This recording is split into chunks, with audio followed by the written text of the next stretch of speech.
Title rich boy और middle class girl की love story part 2। Aarav और नैना कुछ पल तक उस कमरे के सामने खड़े रहे।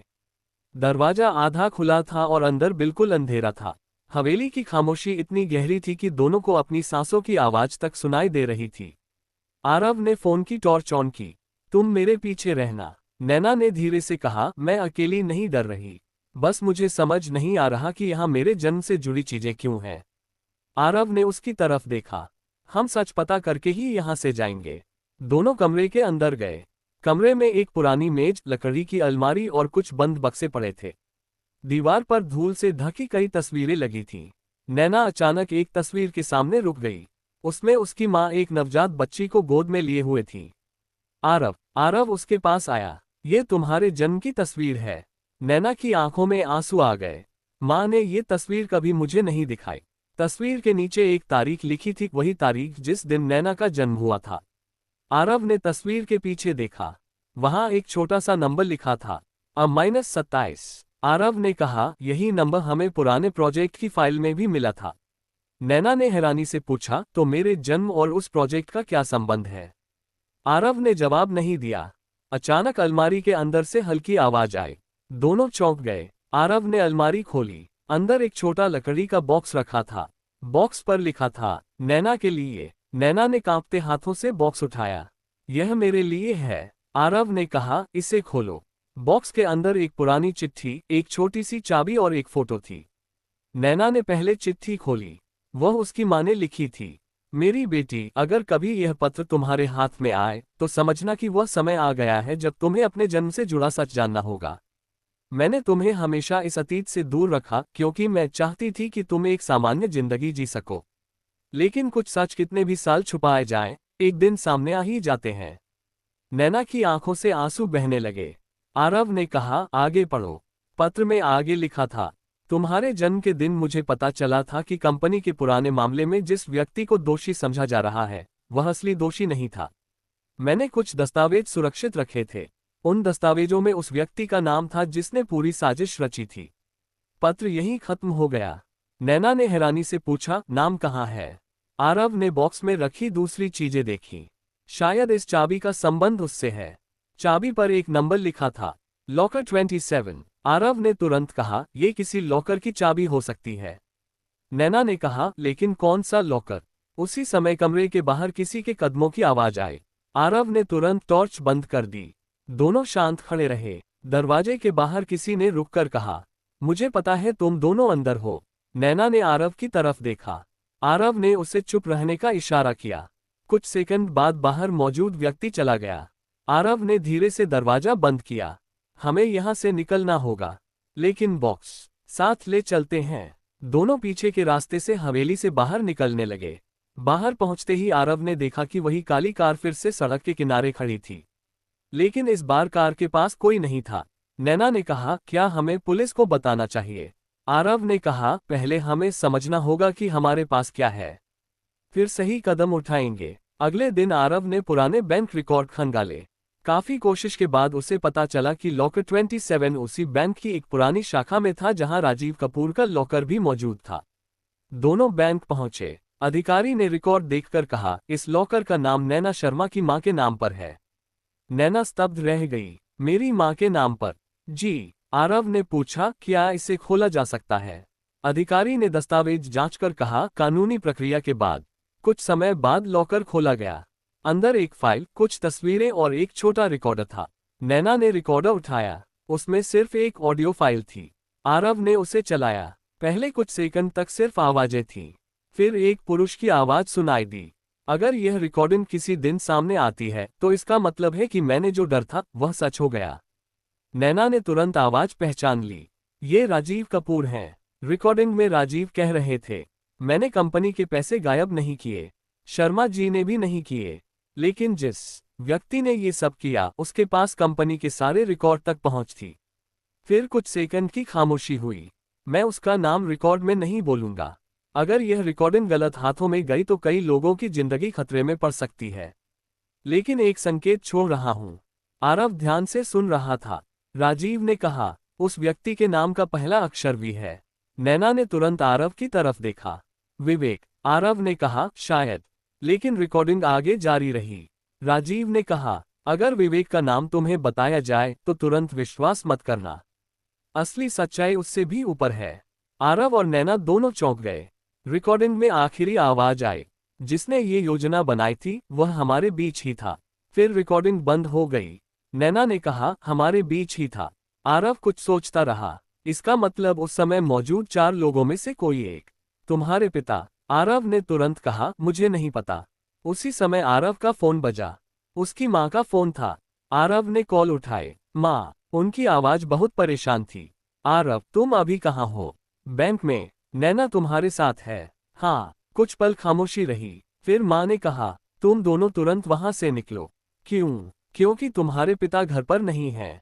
आरव का चेहरा बदल गया। कहाँ गए? माँ ने कांपती आवाज में कहा, मुझे नहीं पता, लेकिन उनके कमरे में मुझे एक पत्र मिला है।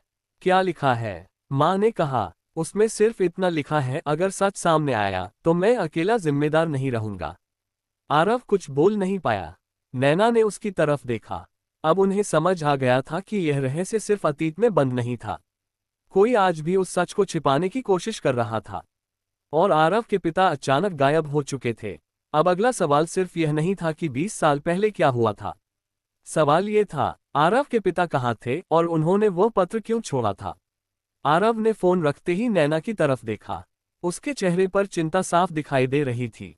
क्या हुआ? नैना ने पूछा। आरव ने धीमे से कहा, पापा घर पर नहीं हैं। कहाँ गए? माँ को भी नहीं पता। कबीर ने पूछा, क्या उनका फोन बंद है? आरव ने फोन मिलाया। कुछ सेकंड बाद वही संदेश आया, फोन बंद है। आरव ने कहा, हमें घर जाना होगा। नैना ने कहा, मैं भी चलूंगी। आरव ने उसे रोकने की कोशिश नहीं की। तीनों तुरंत मल्होत्रा परिवार के घर पहुंचे। घर का माहौल असामान्य रूप से शांत था। आरव की मां ड्राइंग रूम में बैठी थी और उनके हाथ में वही पत्र था। आरव उनके पास गया। मां, पत्र मुझे दीजिए। उन्होंने पत्र आरव को दे दिया। आरव ने उसे ध्यान से पढ़ा। उसमें सिर्फ कुछ लाइनें थीं। आरव, अगर तुम ये पत्र पढ़ रहे हो तो शायद मैं घर पर नहीं हूं। मैंने बहुत सालों तक एक सच छुपाया। मैंने ऐसा अपने परिवार को बचाने के लिए किया, लेकिन अब लगता है कि मेरी चुप्पी ने कई लोगों की जिंदगी मुश्किल बना दी है। पुराने रिकॉर्ड ढूंढो। जो सच तुम्हें मिलेगा उसी से पता चलेगा कि मैंने वास्तव में क्या किया था। नीचे कोई नाम या हस्ताक्षर नहीं था। आरव ने पूछा, माँ, पापा आखिरी बार कब घर से निकले? कल रात। किससे मिलने? उन्होंने कुछ नहीं बताया। नैना ने पूछा, क्या उनके पास कोई पुरानी फाइल थी? आरव की मां ने कहा, हाँ, वह एक पुरानी काली फाइल लेकर गए थे। आरव को तुरंत प्रोजेक्ट A17 याद आया। हमें उनके ऑफिस जाना होगा। ऑफिस पहुंचने पर आरव ने अपने पिता के केबिन की तलाशी ली। टेबल पर कुछ कागज थे, लेकिन वह काली फाइल वहां नहीं थी। कबीर ने कंप्यूटर देखा। यहाँ एक फाइल खुली हुई है। आरव उसके पास गया। स्क्रीन पर एक पुराना दस्तावेज खुला था। उसके ऊपर लिखा था, प्रोजेक्ट A17 फाइनल रिपोर्ट। लेकिन रिपोर्ट का आखिरी पन्ना गायब था। आरव ने कहा, इसे किसी ने हटाया है। नैना ने पूछा, क्या कंप्यूटर से पता चल सकता है कि इसे किसने हटाया? कबीर ने रिकॉर्ड देखने की कोशिश की। कुछ देर बाद उसने कहा, ये फाइल कल रात करीब 11:40 बजे खोली गई थी। आरव चौंक गया। उस समय पापा घर से जा चुके थे। हाँ, तो फिर ऑफिस में कौन था? कबीर ने स्क्रीन पर एक और रिकॉर्ड दिखाया। एक सिक्योरिटी कार्ड इस्तेमाल हुआ था। आरव ने नाम पढ़ा। उसका चेहरा बदल गया। कार्ड किसी कर्मचारी का नहीं था। वह कार्ड था मीरा मेहरा। नैना ने आश्चर्य से पूछा, मीरा? आरव ने तुरंत कहा, नहीं, वह ऐसा नहीं कर सकती। कबीर ने कहा, कार्ड तो उसका ही दिखा रहा है। आरव ने मीरा को फोन किया। कुछ देर बाद उसने कॉल उठाई। आरव, मीरा, तुम कल रात मेरे पिता के ऑफिस गई थी। नहीं, तुम्हारा कार्ड इस्तेमाल हुआ है। मीरा कुछ पल चुप रही। मेरा कार्ड कल शाम से मेरे पास नहीं था। आरव ने पूछा, किसके पास था? मुझे नहीं पता, मैं एक पार्टी में थी। आरव ने कहा, तुम्हें कब पता चला कि कार्ड गायब है? आज सुबह। आरव ने फोन काट दिया। नैना ने कहा, तो किसी ने उसका कार्ड इस्तेमाल किया। आरव ने सिर हिलाया। और जिसने किया उसे पता था कि उसे इस्तेमाल करने के बाद शक मीरा पर जाएगा।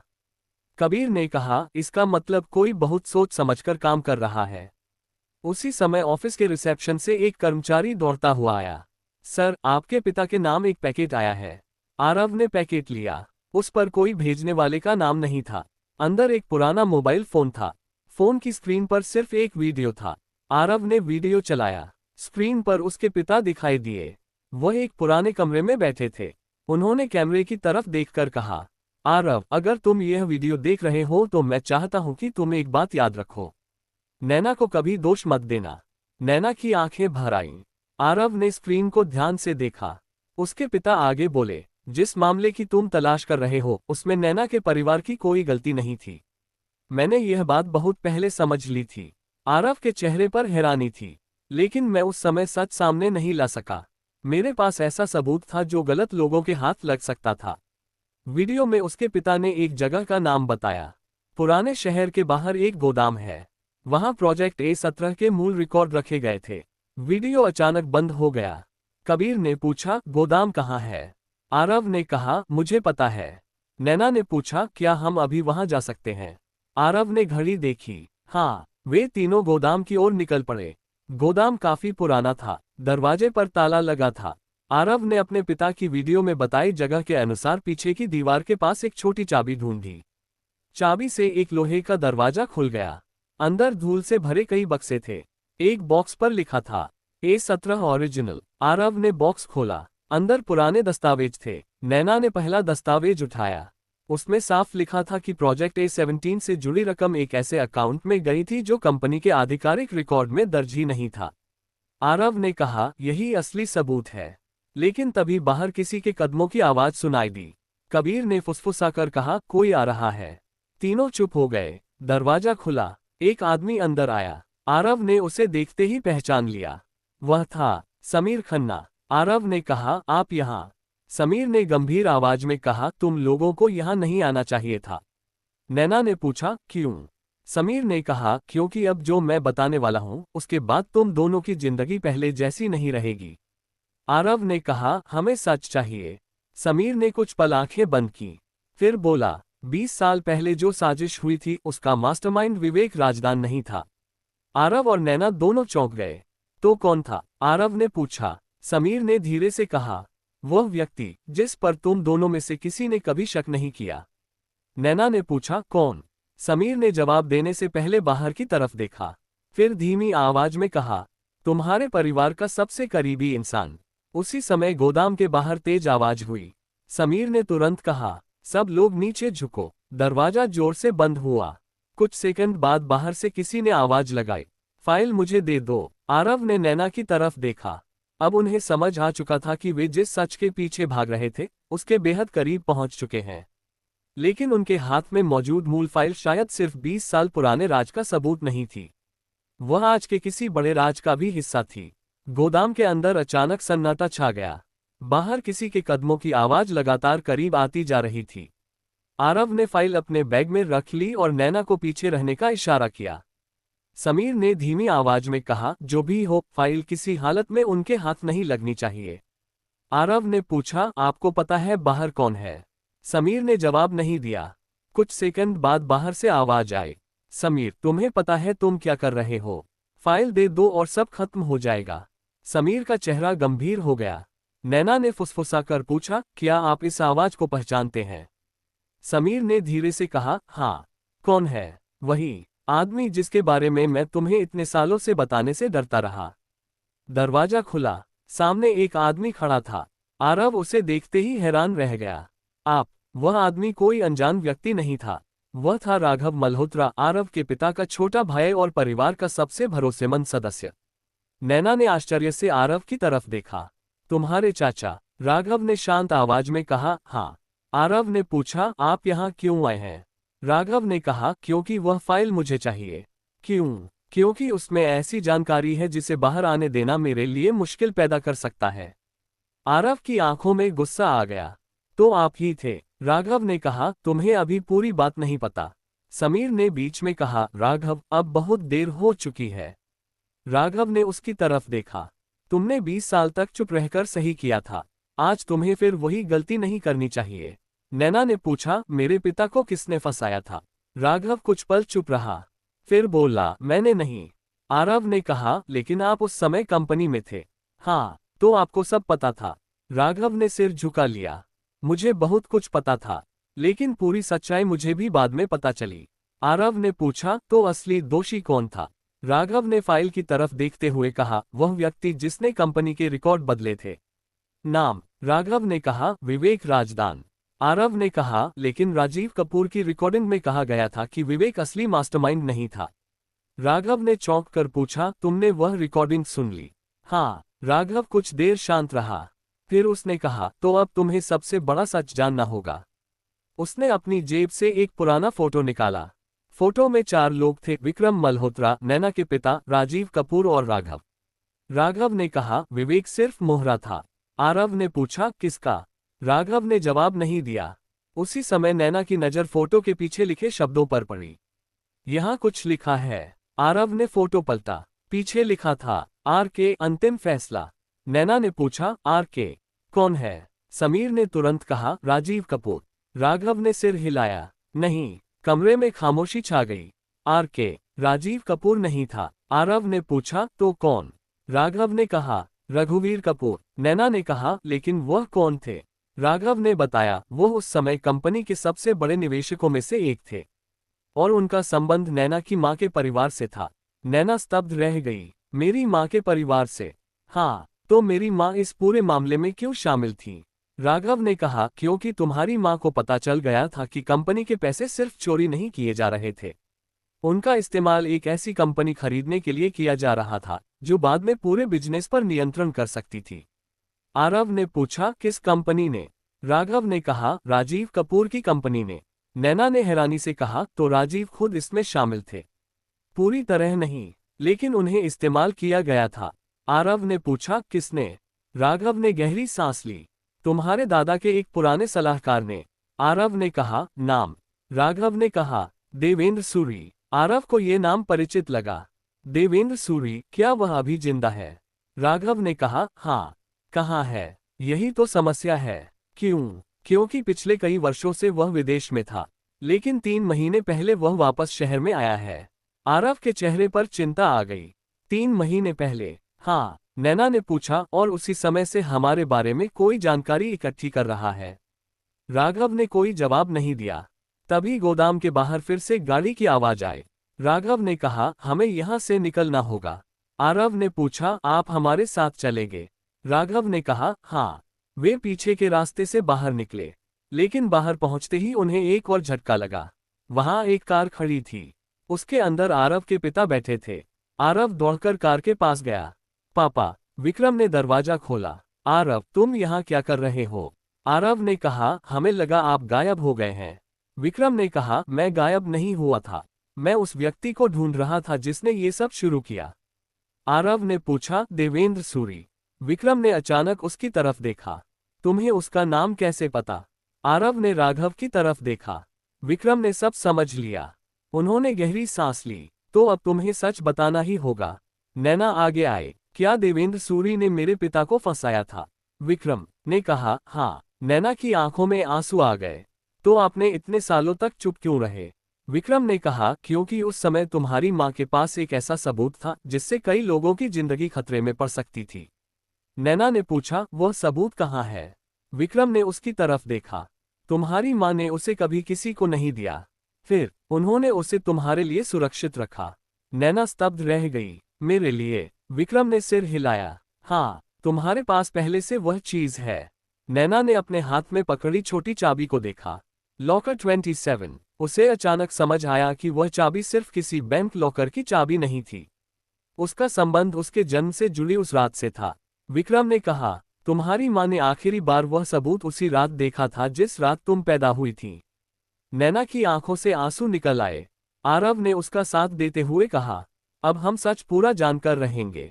लेकिन विक्रम ने गंभीर आवाज में कहा, सच के पीछे जाना आसान है आरव, मुश्किल तब शुरू होती है जब सच तुम्हारे सामने खड़ा हो जाता है। उसी समय दूर सड़क पर एक काली कार दिखाई दी। विक्रम ने उसे देखते ही कहा, वह आ गया। आरव ने पूछा, कौन? विक्रम ने कार की तरफ देखते हुए कहा, देवेंद्र सूरी। और पहली बार 20 साल पुराने राज का असली खिलाड़ी उनके सामने आने वाला था। काली कार धीरे धीरे उनकी तरफ बढ़ रही थी। विक्रम ने तुरंत सबको कार में बैठने को कहा। हमें यहाँ से निकलना होगा। आरव ने पूछा, आप उसे देखकर इतने परेशान क्यों हो गए? विक्रम ने कहा, क्योंकि देवेंद्र सिर्फ पुराने राज का हिस्सा नहीं है, वह जानता है कि हमारे पास कौन से सबूत हैं। राघव ने पीछे मुड़कर देखा। अगर वह हमें यहां तक ट्रैक कर चुका है तो इसका मतलब है कि उसे फाइल के बारे में भी पता है। आरव ने अपना बैग कसकर पकड़ लिया। फाइल मेरे पास है, विक्रम ने कहा, इसीलिए हमें इसे सुरक्षित जगह पर रखना होगा। कार तेज गति से शहर की तरफ बढ़ने लगी। कुछ देर तक किसी ने कुछ नहीं कहा। फिर नैना ने धीरे से पूछा, मेरी माँ ने उस रात क्या देखा था? विक्रम ने कुछ पल चुप रहकर कहा, तुम्हारी माँ को पता चल गया था कि कंपनी के पुराने खातों में जो गड़बड़ी दिखाई जा रही है वह असल में किसी बड़ी योजना का हिस्सा है। किस योजना का? कंपनी के शेयरों पर नियंत्रण हासिल करने की। आरव ने कहा, तो पैसे की चोरी सिर्फ एक तरीका था?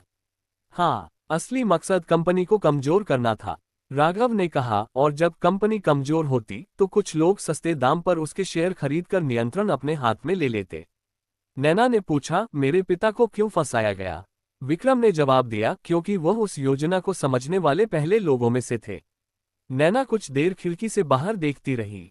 तो उन्होंने मेरी माँ को भी खतरे में डाल दिया। विक्रम ने सिर झुका लिया।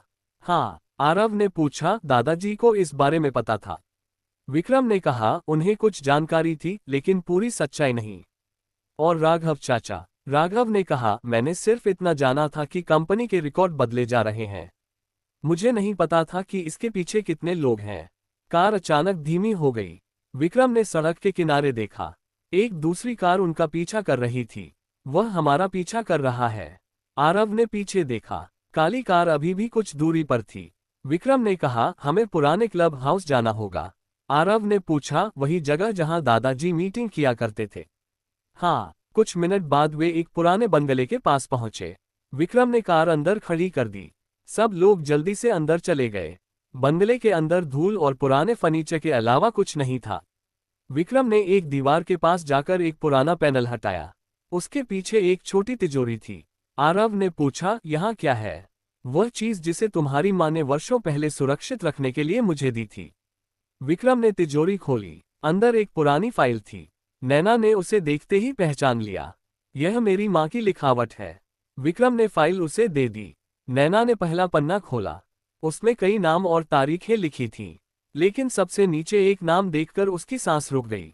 देवेंद्र सूरी। उसके आगे लिखा था, मुख्य संपर्क। आरव ने कहा, यही है। नैना ने आगे पढ़ा। एक जगह लिखा था, अगर मेरे साथ कुछ होता है तो मेरी बेटी को इस मामले से दूर रखना। वह बड़ी होकर कभी सच जानना चाहे तो उसे पहले आरव पर भरोसा करना होगा। नैना ने आरव की तरफ देखा। मेरी माँ ने तुम्हारा नाम लिखा था। आरव भी हैरान था, लेकिन वह मुझे जानती भी नहीं थी। विक्रम ने कहा, तुम्हारे जन्म से पहले तुम्हारे परिवार और नैना के परिवार के बीच रिश्ता सिर्फ बिजनेस का नहीं था। तुम्हारे पिता और नैना के पिता दोस्त थे। नैना की आंखों में आंसू आ गए। तो फिर सब कुछ अचानक कैसे बदल गया? विक्रम ने कहा, देवेंद्र ने दोनों परिवारों के बीच गलतफहमी पैदा की। तभी बाहर गाड़ी रुकने की आवाज आई। विक्रम ने फाइल बंद कर दी। सब लोग पीछे हटो। दरवाजा धीरे धीरे खुला। एक आदमी अंदर आया। सफेद बाल, शांत चेहरा और हाथ में पुरानी छड़ी। वह था देवेंद्र सूरी। उसने कमरे में मौजूद सभी लोगों को देखा। आखिर तुम लोगों ने वह फाइल ढूंढ ही ली। आरव आगे बढ़ा। आपने हमारे परिवारों के साथ ऐसा क्यों किया? देवेंद्र मुस्कुराया। तुम्हें लगता है कि यह सब मैंने अकेले किया? आरव ने कहा, तो किसके साथ? देवेंद्र ने विक्रम की तरफ देखा। अपने पिता से पूछो। विक्रम का चेहरा सख्त हो गया। झूठ मत बोलो। देवेंद्र ने कहा, मैं झूठ नहीं बोल रहा। नैना ने पूछा, मेरी माँ को किसने धमकाया था? देवेंद्र कुछ पल चुप रहा। फिर बोला, तुम्हारी माँ को मैंने नहीं, किसी और ने चुप कराया था। नैना की आंखों में चिंता आ गई। कौन? देवेंद्र ने धीरे से कहा, वह व्यक्ति आज भी तुम्हारे बहुत करीब है। आरव ने तुरंत पूछा, कौन? देवेंद्र ने जवाब देने के बजाय फाइल की ओर इशारा किया। उस फाइल का आखिरी पन्ना पढ़ो। नैना ने फाइल खोली। आखिरी पन्ना गायब था। विक्रम ने कहा, वह पन्ना मेरे पास है। देवेंद्र मुस्कुराया। नहीं विक्रम, अब वह तुम्हारे पास नहीं है। सबने उसकी तरफ देखा। देवेंद्र ने अपनी जेब से एक छोटा कागज निकाला। आखिरी पन्ना मेरे पास है। आरव ने पूछा, उसमें क्या है? देवेंद्र ने कहा, उसमें उस व्यक्ति का नाम है जिसने 20 साल पहले पूरी योजना को आखिरी रूप दिया था। नैना ने कहा, हमें वह नाम बताए। देवेंद्र ने कागज खोला। लेकिन नाम बोलने से पहले ही बाहर तेज आवाज हुई। सबका ध्यान दरवाजे की तरफ गया। एक व्यक्ति अंदर आया। आरव उसे देखकर बिल्कुल स्तब्ध रह गया। नैना भी उसे देखकर कुछ बोल नहीं पाए, क्योंकि वह कोई अनजान आदमी नहीं था, वह आरव की माँ थी। विक्रम ने हैरानी से कहा, तुम यहाँ कैसे पहुंची? आरव की माँ ने शांत आवाज में कहा, क्योंकि अब समय आ गया है कि मैं भी अपना सच बता दूं। कमरे में मौजूद हर व्यक्ति चुप हो गया। आरव ने कांपती आवाज में पूछा, माँ, आपको इस सब के बारे में पहले से पता था? उन्होंने कुछ सेकंड उसकी तरफ देखा, फिर कहा, हाँ आरव, मुझे सब पता था। और उसे एक जवाब ने आरव और नैना की पूरी दुनिया हिला दी। कमरे में कुछ पल के लिए बिल्कुल खामोशी छा गई। आरव अपनी माँ को देखता रहा। उसे यकीन नहीं हो रहा था कि जिस माँ को वह हमेशा अपने परिवार की सबसे शांत और भरोसेमंद इंसान समझता था, वह इतने बड़े रहस्य के बारे में पहले से जानती थी। माँ, आपको सब पता था? आरव की आवाज में शिकायत भी थी और दर्द भी। उसकी माँ ने धीरे से कहा, हाँ। नैना ने पूछा, तो मेरी माँ के साथ जो हुआ उसके बारे में भी? आरव की माँ ने सिर झुका लिया। हाँ, मुझे बहुत कुछ पता था। नैना की आंखों में आंसू आ गए। फिर आपने कभी किसी को बताया क्यों नहीं? आरव की माँ ने कुछ क्षण चुप रहकर कहा, क्योंकि उस समय मैं भी बहुत डरी हुई थी। विक्रम ने कहा, तुम्हें डरने की जरूरत नहीं थी, हम साथ थे। नहीं, उन्होंने कहा, हम साथ नहीं थे। उस समय हर कोई अपनी जिंदगी और अपने परिवार को बचाने की कोशिश कर रहा था। देवेंद्र चुपचाप सब देख रहा था। आरव ने पूछा, आपको ये सब कैसे पता चला? माँ ने कहा, तुम्हारे जन्म से कई साल पहले मैं कंपनी के कानूनी दस्तावेजों का काम देखती थी। उसी दौरान मुझे कुछ ऐसे रिकॉर्ड मिले जिनसे पता चला कि कंपनी के अंदर पैसों का लेन देन सामान्य नहीं था। क्या आपने पापा को बताया? हाँ। फिर तुम्हारे पिता ने राजीव कपूर और नैना के पिता से बात की? नैना ने पूछा, मेरी माँ को कब पता चला? जब तुम्हारी माँ ने उन रिकॉर्ड्स की कॉपी देखी। आरव ने कहा, तो वह भी सच्चाई जानती थी? हाँ। नैना ने आंसू पोंछते हुए पूछा, लेकिन फिर मेरी माँ ने मुझे कुछ क्यों नहीं बताया? माँ ने उसकी तरफ देखा, क्योंकि उन्होंने तुम्हें बचाने के लिए ऐसा किया। नैना चुप हो गई। देवेंद्र ने अचानक कहा, लेकिन तुम एक बात भूल रही हो। सबकी नजर उसकी तरफ गई। उस रात सिर्फ दस्तावेज नहीं बदले गए थे। विक्रम ने कहा, देवेंद्र अब बस करो। देवेंद्र ने कहा, नहीं, अब सच पूरा सामने आना चाहिए। आरव ने पूछा, कौन सा सच? देवेंद्र ने अपनी जेब से वही पुराना कागज निकाला। इस पर उस व्यक्ति का नाम है जिसने अंतिम फैसला लिया था। आरव ने कहा, दिखाए। देवेंद्र ने कागज आगे बढ़ाया। नैना ने उसे लिया। कागज पर सिर्फ एक नाम लिखा था, रघुवीर मल्होत्रा। आरव ने नाम पढ़ा और कुछ पल तक कुछ बोल नहीं पाया। मेरे दादा। विक्रम ने तुरंत कहा, नहीं, ये पूरी सच्चाई नहीं है। देवेंद्र ने कहा, तुम्हारे दादा ने फैसला लिया था, लेकिन उन्हें असली योजना के बारे में सब कुछ नहीं पता था। आरव ने पूछा, तो उन्हें किसने गुमराह किया? देवेंद्र ने कहा, मैंने। कमरे में फिर सन्नाटा छा गया। क्या? देवेंद्र ने पहली बार अपना चेहरा झुका लिया। मैंने तुम्हारे दादा को कुछ गलत दस्तावेज दिखाए थे। उन्हें लगा कि नैना के पिता कंपनी के खिलाफ काम कर रहे हैं। उन्होंने जो फैसला लिया वह गलत जानकारी के आधार पर था। नैना ने कहा, तो मेरे पिता को बदनाम करने की शुरुआत यहीं से हुई? हाँ। आरव ने पूछा, लेकिन पैसे किसने निकाले? देवेंद्र ने कहा, विवेक राजदान ने। और उससे किसने कहा? देवेंद्र ने चुप्पी साध ली। आरव ने फिर पूछा, किसने? देवेंद्र ने कहा, मेरे साथ काम करने वाला एक आदमी। नाम? देवेंद्र ने जवाब देने से पहले आरव की माँ की तरफ देखा। आरव की माँ ने कहा, अब नाम छिपाने का कोई मतलब नहीं। देवेंद्र ने आखिरकार कहा, राघव मल्होत्रा। आरव ने तुरंत अपने चाचा की तरफ देखा। राघव का चेहरा बिल्कुल शांत था। ये झूठ है। देवेंद्र ने कहा, मेरे पास सबूत है। राघव ने कहा, तुम्हारे पास सिर्फ पुराने कागज हैं। और तुम्हारे पास क्या है? राघव चुप हो गया। आरव ने अपने चाचा की तरफ देखा। चाचा, क्या ये सच है? राघव ने धीरे से कहा, आरव, बात इतनी आसान नहीं है। हाँ या नहीं? राघव ने आंखें बंद कर लीं। मैंने विवेक से संपर्क किया था। नैना की आंखों में अविश्वास था। क्यों? राघव ने कहा, क्योंकि मैं कंपनी को अपने नियंत्रण में लेना चाहता था। आरव ने कहा, तो आपने मेरे दादा को धोखा दिया? हाँ, मेरे पिता को। राघव ने कुछ नहीं कहा। नैना के पिता को? राघव ने सिर झुका लिया। नैना की आंखों से आंसू बहने लगे। मेरे परिवार ने क्या बिगाड़ा था? राघव ने कहा, तुम्हारे पिता मेरे रास्ते में सबसे बड़ी रुकावट थे। आरव ने गुस्से में कहा, और आपने हम सब की जिंदगी बदल दी। राघव ने कहा, मुझे लगा था कि पैसा और ताकत मिल जाएगी तो सब ठीक हो जाएगा। विक्रम ने कहा, लेकिन तुम भूल गए कि इंसानों की जिंदगी किसी बिजनेस डील की तरह नहीं होती। राघव चुप रहा। नैना ने अपनी माँ की पुरानी चिट्ठी आरव की तरफ बढ़ाई। मेरी माँ ने लिखा था कि आरव पर भरोसा करना। आरव ने उसकी तरफ देखा। शायद उन्हें पता था कि एक दिन हम दोनों मिलकर यह सच सामने लाएंगे। आरव की माँ की आंखों में आंसू आ गए। उन्होंने नैना से कहा, तुम्हारी माँ ने आखिरी दिनों में मुझसे सिर्फ एक बात कही थी। क्या? अगर कभी नैना को सच पता चले तो उसे अपने अतीत के कारण खुद को दोषी महसूस मत करने देना। नैना रो पड़ी। आरव उसके पास खड़ा रहा। कुछ देर बाद देवेंद्र ने कहा, लेकिन अभी एक और बात बाकी है। आरव ने पूछा, क्या? देवेंद्र ने कहा, राघव ने योजना शुरू की थी, लेकिन उसे खत्म करने वाला कोई और था। सबकी नज़र देवेंद्र पर टिक गई। कौन? देवेंद्र ने कहा, वह व्यक्ति जिसने आज तक इस पूरे मामले से खुद को दूर रखा है। आरव की मां अचानक गंभीर हो गईं। देवेंद्र, अब वह नाम मत लेना। आरव ने अपनी मां की तरफ देखा। मां, आप किसे बचा रही हैं? मां ने जवाब नहीं दिया। देवेंद्र ने कहा, तुम्हें इसका जवाब तुम्हारी मां के पुराने रिकॉर्ड में मिलेगा। नैना ने पूछा, कहाँ? देवेंद्र ने कहा, उस पुराने घर में जहां तुम्हारा जन्म हुआ था। आरव और नैना ने एक दूसरे को देखा। वही घर, वही रात, वही रहस्य, लेकिन इस बार उनके पास एक नई कड़ी थी। वे वहां वापस जाने वाले थे, और उन्हें नहीं पता था कि उस घर में छिपा आखिरी रिकॉर्ड उनके परिवारों के बीच की आखिरी दीवार भी तोड़ देगा।